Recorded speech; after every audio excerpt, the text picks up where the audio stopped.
Salut, c'est Vincent. Une rapide vidéo aujourd'hui pour vous présenter le matériel de ce jeu, Obsession, sous-titré Orgueil, intrigue et préjugés dans l'Angleterre victorienne. C'est un jeu de Dan Allagan, édité à l'origine par Kayenta Games et localisé en français par Super Meeple. Le jeu vient d'arriver, enfin j'ai envie de dire, parce que c'est un jeu qui est sorti il y a quelques temps déjà en anglais, dans vos boutiques. Alors, il se joue de 1 à 4 joueurs pour des parties notées d'environ 30 minutes par joueur à partir de 14 ans. Alors, cette vidéo sera donc destinée aux curieux qui souhaiteraient peut-être se procurer le jeu, aux curieux comme moi de découvrir tout simplement le matériel, parce que je viens de recevoir la boîte. Elle m'a été envoyée par Super Meeple, que je remercie grandement. C'est un jeu que j'attendais moi depuis longtemps, en fait depuis l'annonce de sa localisation en français. Je suis finalement assez peu renseigné sur ce jeu, je n'ai pas vu de partie jouée en vidéo, mais c'est un jeu qui a une très très bonne réputation, notamment en jeu solo. Voilà, il apparaît régulièrement dans les tops des meilleurs jeux solo. Alors j'ai extrêmement hâte de le tester seul et puis aussi avec Lou. Est-ce que la thématique va plaire à Lou ? Pourquoi pas, après tout, Lou est curieux, tout comme moi, et on peut être attiré par cette thématique. En fait, on va gérer une famille aristocrate pendant l'Angleterre victorienne, et il va falloir donc gérer, ça va être un jeu de gestion, et il va falloir gérer notre manoir, nos activités, nos invités, essayer de gagner, je suppose, du prestige ou de la réputation. La boîte est encore sous plastique là, je ne l'ai pas retirée cette fois-ci pour ce unboxing. Je viens véritablement de la sortir du carton et j'ai hésité, je me suis dit est-ce que je fais une vidéo du unboxing ou pas. Écoutez, oui, je pense que pour ceux qui voudraient découvrir le contenu de la boîte, ce sera intéressant. Déjà, la boîte est lourde, elle est d'un format standard traditionnel, on va dire, de 30 par 30 environ, ou à peine. Et je vais pas vous lire tout le texte là derrière. On découvre une partie du matériel. Et je vais tout de suite ouvrir le plastique. Voilà, sans plus attendre. Parce qu'en fait, j'ai très hâte. J'ai très hâte moi-même de découvrir le matériel. Donc, voilà. Alors, en parallèle sont sorties, le même jour que la boîte de base, 2 extensions. Une petite extension qui apporte une nouvelle famille et peut-être quelques cartes pour le mode solo. Et une plus grosse extension, Upstairs, Downstairs, il me semble. Voilà, donc à voir si je me procure, moi de mon côté, les extensions, c'est pas impossible. Je vais me renseigner un peu plus sur les extensions et ce qu'elles amènent comme matériel. Je crois que la grosse extension amène quand même pas mal de nouveaux matériels. Donc pourquoi pas. Je vais peut-être d'abord tester le jeu et puis voir si c'est un jeu qui va ressortir souvent ou pas. Et avant de me procurer donc les extensions. Allez, pendant ce temps-là, j'ai retiré le couvercle de la boîte. Donc une thématique finalement quand même assez originale parce que je ne suis pas persuadé d'avoir là dans ma ludothèque eu un jeu sur cette thématique, l'Angleterre victorienne, un manoir, une famille à gérer. Bon. Livret de règles, pas très épais, 16 pages, ok, mais écriture petite quand même. Alors les éléments du jeu, on va les découvrir plus avant. La mise en place de la zone joueur en mode standard. Alors je crois qu'il y a 2 modes de jeu en effet, parce que je me suis quand même un petit peu renseigné sur le jeu en amont. On peut jouer des parties soit courtes, soit longues, soit mode standard, soit mode extended en anglais. Voilà le mode standard. Alors la mise en place de la zone commune. Donc ok, déjà 3 pages là en ce qui concerne la mise en place. D'accord. Alors moi en général quand il y a pas mal de pages consacrées à la mise en place, ça me rassure sur les règles parce que je me dis ça fait moins de pages pour les règles en elles-mêmes. Donc le jeu doit pas être si complexe. Ensuite le but du jeu est le déroulement de la partie, la piste de manche et ses symboles. D'accord, donc répartition des PV. Répartition des points de victoire basée sur 48 parties. Ok. Les points de victoire vont être apportés principalement par les améliorations, l'aristocratie, la réputation, les domestiques. D'accord. Et puis un petit peu également par les objectifs, la cour et certainement notre argent en fin de partie, dont la devise sont les livres. Alors, les livres sterling. Déroulement de la partie, piste de manche. La partie est régie par la piste de manche. Ok, donc on va jouer en saison. On a des cartes objectifs. La piste de manche. Alors, mode standard ou mode long, donc. Ouais, c'est ça. Soit on joue en 15 ou 16 manches. Ouais, 16 manches, je pense. Soit en 20 manches. Ouais, c'est ça. En mode long. D'accord. Et la piste de manche, on va la découvrir plus avant. Ok. Ensuite, je vais passer assez vite. Déroulement de la partie. On verra s'il y a des pages consacrées au mode solo. Alors, il y a peu de pages, mais voilà, c'est quand même assez resserré, même s'il y a quelques schémas, illustrations. Déroulement de la partie, d'accord. Ok. Le déroulement de la partie encore. Ok. Déroulement de la partie. On est sur 4 pages hein, pour l'instant de déroulement de la partie. D'accord. Déroulement de la partie, tuile unique, suite, réserve du marché, action spéciale. Donc là, c'est les tuiles uniques, le marché de construction. Cours est passé. Ok, on est sur 6 pages de déroulement de la partie. Il y a quand même quelques règles, hein, ça c'est sûr. Décompte des points final. En 7 étapes. D'accord. Et puis le mode solo. Voilà le mode solo sur une et unique page, je suppose. Puisque là, après, on a le contexte thématique des faveurs. Ok, un petit peu de thématique, un petit peu de lore autour du jeu. Et une petite FAQ. D'accord.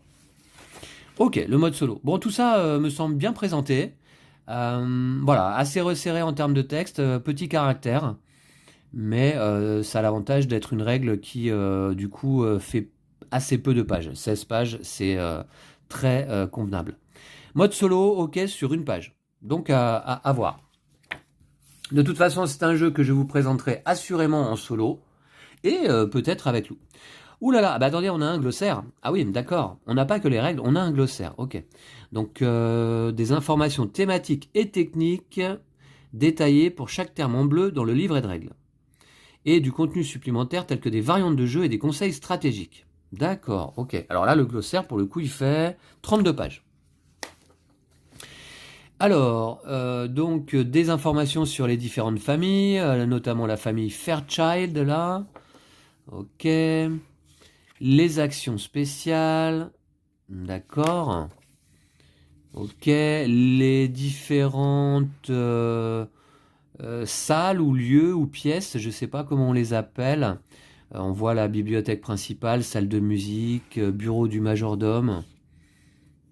Ok. Bon, les cartes objectifs, les cartes points de victoire, les cartes aristocratie. Alors, vous voyez tout de suite hein, le type d'illustration que l'on va trouver dans le jeu. Hein. Des photos noires et blancs. Ok. Alors là, on est sur une autre famille. Alors, 2 personnages, Charles et Elizabeth Fairchild. Ok. Les domestiques. Comment déplacer les domestiques. Comment les embaucher. Ah oui, le glossaire quand même assez fourni. Hein. Différents événements, j'ai l'impression. On a vu fête nationale, fleur de lys. Alors ça, je sais pas ce que c'est. C'est un symbole, d'accord. La fête des bâtisseurs, la femme de chambre, l'intendante. Ok, bon, alors je vais passer assez vite parce que finalement, il y a beaucoup de choses à voir là. Hein, j'ai l'impression dans ce glossaire. Mode standard, organiser une activité. Ah ouais, ça fait de la lecture quand même, hein. Ah oui, d'accord. Ouais. Ajouté aux 16 pages du livret de règles, on est sur pas loin de 50 pages au total de lecture. Donc, bah écoutez, moi j'aime ça, lire les livrets de règles. Donc, alors, les dernières sorties de Super Meeple. Alors, Doggerland, on vous l'a présenté, puisque Super Meeple nous l'avait envoyé également. Pagan, le destin de Roanoke, eh bien, malheureusement, je n'ai pas eu l'occasion d'y jouer. Terra Nova, nous vous l'avons présenté. Et d'ailleurs, c'est l'occasion de rappeler également que dans quelques jours seulement, et je l'attends avec extrêmement d'impatience aussi, sort Age of Innovation, la nouvelle itération de Terra Mystica. Je l'ai d'ores et déjà précommandé. Voilà. Et donc j'ai extrêmement hâte de le découvrir, d'y jouer. Je connais déjà Projet Gaia, je connais Terra Nova, mais je n'avais pas Terra Mystica. Et donc là, ça va vraiment être l'occasion de découvrir ces mécaniques. Et Expédition autour du monde, auquel je n'ai pas joué non plus. Alors, qu'avons-nous là? Eh bien, des boîtes, on dirait. Voyons voir. Ok, ah ouais, une grosse boîte. Avec un carton de qualité, hein. Alors, en réalité, je savais qu'il y avait des boîtes dans la boîte. Ce que je ne savais pas, c'était la qualité de ces boîtes. Et en fait, on a des vraies boîtes comme ça. Alors, ouais, c'est un petit peu prestigieux, du coup, comme édition, là. Ça colle à la thématique. Dans les boîtes, on va pouvoir ranger les différents éléments de jeu, j'imagine. Voilà, donc vous voyez des belles boîtes en carton. Ok, c'est plutôt une bonne nouvelle, une bonne chose. Là, on a du matériel dedans, tiens. Des meeples, un dé de 20. Ok, bon, il est joli, il est violet. On a un sac. Ouh, qui m'a l'air en bonne qualité aussi, là, ouais. Un sac de très bonne qualité. Un grand sac, hein. Ouais. D'accord, je suppose qu'on va placer des tuiles dans ce sac. À l'effigie du jeu. Alors, les meeples, je vais peut-être passer assez vite, on va quand même regarder. J'aime bien détailler quand même les unboxings. On a des petits personnages. Avec des formes assez originales. Alors là, c'est quoi un serveur, on dirait peut-être, qui porte un plateau avec des verres pour les convives. Ici, on a un autre type de personnage, peut-être la femme de chambre, je ne sais pas. Un petit meeple ici, ok. Là, on a voilà, un gentleman, on va dire, avec un chapeau haute forme. Ici, une intendante peut-être. C'est marrant parce que rien qu'à la forme des meeples, si je me trompe pas, eh bien, on reconnaît tout de suite le rôle des différents personnages. Là, on a peut-être... il porte un petit sac. Est-ce que c'est des invités? Voilà, qui viennent avec leur bagage. Et ici, eh bien, on a d'autres serveurs peut-être. Voilà, avec quelques petits meeples. Tout ça en bois, bien sûr. Ok. Pas mal pour l'instant, ouais. C'est sympa, ces boîtes et ces meeples, d'accord. Le sac est très beau également. Ensuite, ici, on a un petit carnet de score, j'ai l'impression. Ouais, c'est ça. Total général. On est devant une belle édition, hein, assurément, là, d'emblée. Alors, ensuite, une boîte pour chacune des familles, je pense. Cavendish. Alors, il y a même la famille Wessex. Et alors, celle-là, je crois qu'elle vient, la famille Wessex, avec l'extension. Si je dis pas de bêtises, hein, du coup. Hein. Chaque famille va avoir sa petite boîte. Oh, c'est top, ça. Alors, on a les Cavendish, avec leur blason. On a la famille Wessex. Les boîtes sont vides, là, hein, je le sens, là, en les soulevant. Les Ponsonby. House of York. On a ici la famille Howard. Et ici, la famille House of Asquith, la maison d'Asquith. Ça en fait 6 en tout. Il me semble que, si je dis pas de bêtises, et je vais revoir là, il doit y avoir 4 familles dans la boîte de base, en fait, non? Il y a combien de familles?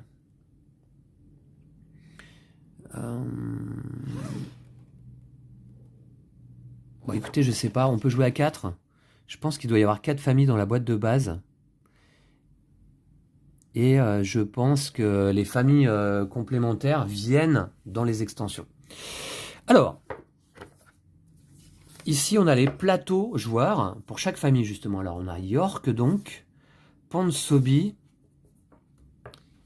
Cavendish, et Askit. Voilà, c'est bien ça, hein, 4 familles dans la boîte de base. Alors, les plateaux sont très rigides. Ouais, je confirme. Oh, regardez, on a du carton d'une belle épaisseur, hein. Ouais, carrément. Voilà, c'est très épais. Euh, et c'est recto verso. Avec le déroulement d'un tour de l'autre côté. D'accord. Ben, en fait, c'est le même. Ah, c'est pas tout à fait la même chose au recto et au verso, hein, parce qu'il n'y a pas la bande en dessous, là. D'accord. Avec le rappel du déroulement d'un tour, les actions spéciales. Ok. Très bien, voilà pour ces plateaux joueurs. Ensuite, ici, organiseur du domaine. Alors, je suppose qu'on en a 4. Voilà, on va placer ça, je pense, sous notre plateau. Et on va avoir différents types de tuiles qu'on va pouvoir placer. L'essentiel, le service, le domaine, le prestige et le sport. Ok. Donc, de la même épaisseur que les plateaux joueurs. Ensuite, ici, on a un plateau. Donc ça va être les manches. 16 manches pour le mode standard, c'est indiqué là. Et au dos, 20 manches pour le mode long. Ok. Carte thème, carte PV. Ça veut dire qu'on va avoir des petites cartes, oui, effectivement. Même des toutes petites cartes. Eh, alors ça, c'est un format que on voit très peu, hein. Vraiment, elles sont minuscules. Et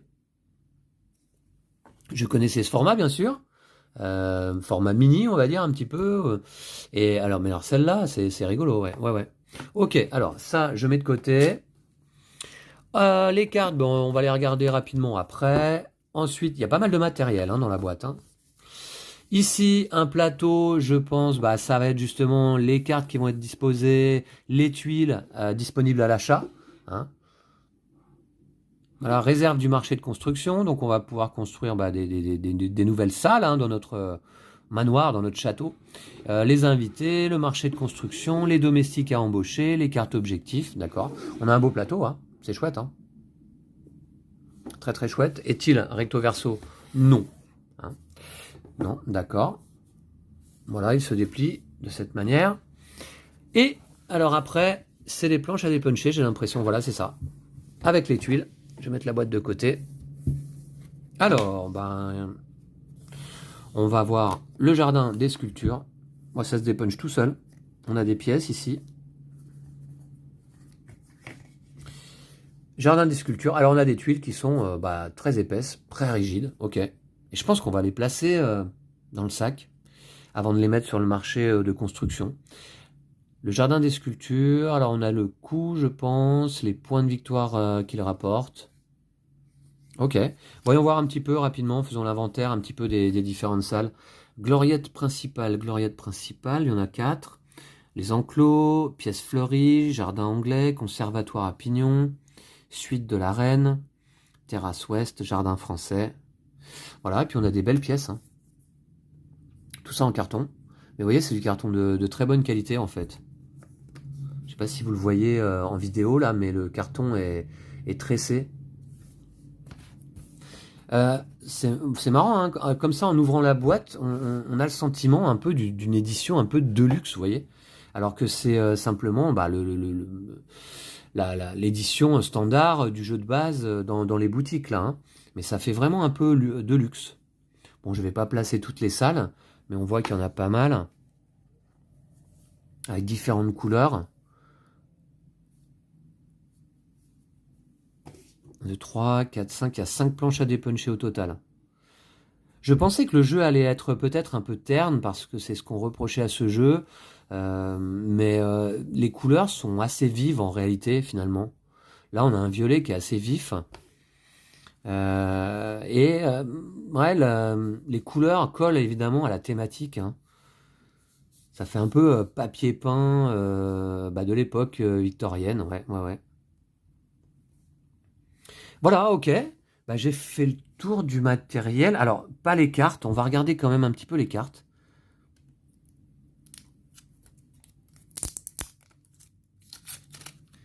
Un jeu de Dan Allagan, hein. Je ne sais plus si je l'avais dit, il me semble que oui. Alors, on a des cartes également tressées, assez fines cependant. Ok. Je regarde les dos de cartes. On a des aides de jeu, là, j'ai l'impression. Hein, le symbole des domestiques. Bah, les voilà, les fameux domestiques. Hein. Le sous-majordome, le valet de pied, le valet de chambre, la femme de chambre. Alors, j'avais bon pour la femme de chambre et l'intendante. Alors, le valet, c'était le fameux gentleman. Les serveurs, ce sont des majordomes. Bah, oui, c'est ça. Hein. Et sous-majordome, d'accord. Et le valet de pied, d'accord. Ok. Les cartes du mode solo. Ok. Ce sont peut-être des objectifs. Je ne sais pas évidemment comment ça fonctionne. J'ai pas lu les règles hein, encore du jeu. Les cartes du mode solo, ok. Alors tout ça, c'est des cartes d'aide de jeu. Ouais, j'ai l'impression. Ouais, ouais. Il y en a pas mal, hein. Ok. De toute façon, moi, je pense que je vais faire une aide de jeu, hein, comme d'habitude. Là, ensuite, on a des cartes personnages.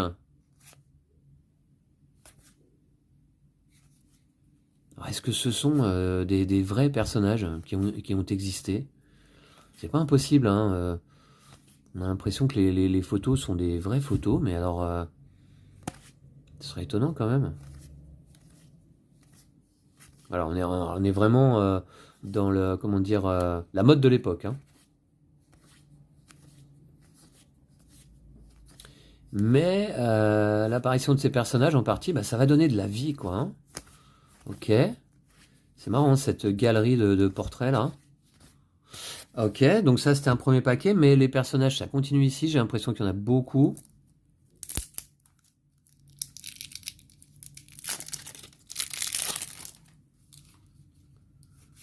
Ouais, ça c'est un paquet avec uniquement des personnages. Je pense que je vais pouvoir les mettre à la suite comme ça. Alors, ouais, bah, je les passe très très vite. On a également des femmes, bien sûr. Beaucoup d'hommes hein, jusqu'à présent. Mais dans ce deuxième paquet, on a pas mal de femmes ici. Marianne Waters. Ok.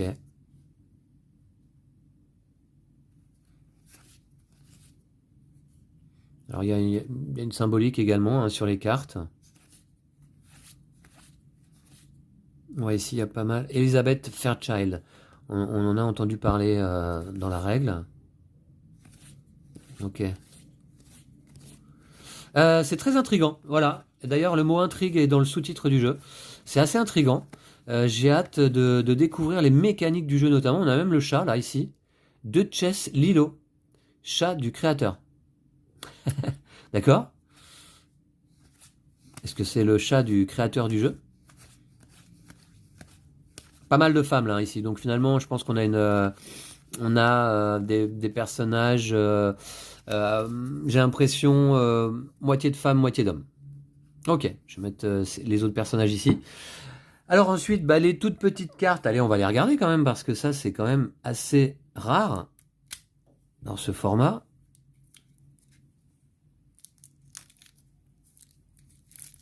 Voilà. Toutes petites cartes, prestige. Alors, c'est des petites cartes avec des points, hein, j'ai l'impression. C'est Rikiki, hein. Ah, des cartes points de victoire, d'accord. Ok. Et enfin, on a, pour être totalement complet, des cartes ici.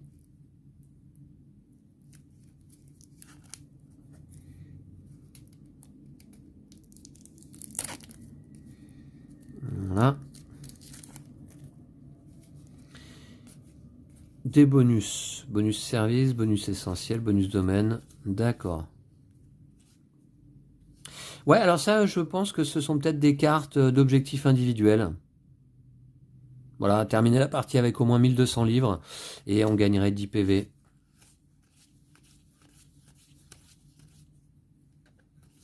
D'accord. Ok. Eh bien écoutez, j'ai très très hâte, bien sûr, de lire les règles là. Il y a pas mal de lectures, hein. Je pense que je vais lire aussi le glossaire. Et de découvrir le jeu en partie. Alors je vous présenterai donc une partie en solo, ça c'est certain. Une partie avec Lou, eh bien ça c'est moins certain, mais si on trouve le temps, on le fera bien volontiers. Voilà, et donc c'était le unboxing de Obsession qui vient tout juste de sortir. Je pense que quelques-unes d'entre vous étaient curieux de découvrir le matériel du jeu. On est devant une édition qui fait un petit peu de luxe. On a du super matériel, du carton de très bonne qualité, des beaux meeples et des boîtes pour chacune des familles. Alors, peut-être certains trouveront dommage qu'on ait les boîtes pour les familles d'extension. Moi ça va me pousser à me procurer peut-être les extensions quand même, hein. On va voir. Voilà, merci à toutes et tous d'avoir suivi cette vidéo. Je vous retrouve donc très très vite. D'ici là, prenez soin de vous et de vos jeux de société. Salut et encore merci à Super Meeple.